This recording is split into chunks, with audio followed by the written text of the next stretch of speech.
আজকের যে আমাদের আলোচনার বিষয়, এখানে আপনজন ক্লাবের সেক্রেটারি আছেন, এএমসির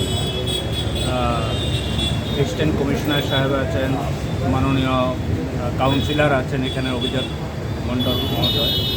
অন্যান্য বিপ্লব কর আছেন, বিভিন্ন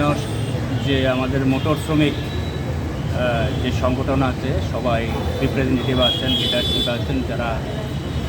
এখানে শ্রমিক শ্রেণীরা আছেন। তো মূলত এখানে আগরতলার যে বটতলা নাগেরজোলার যে একটা ট্রাফিক ব্যবস্থা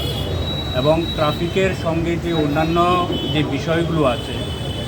এখানে একটা সুশৃঙ্খল পরিবেশ আমরা যাতে মেনটেন করতে পারি,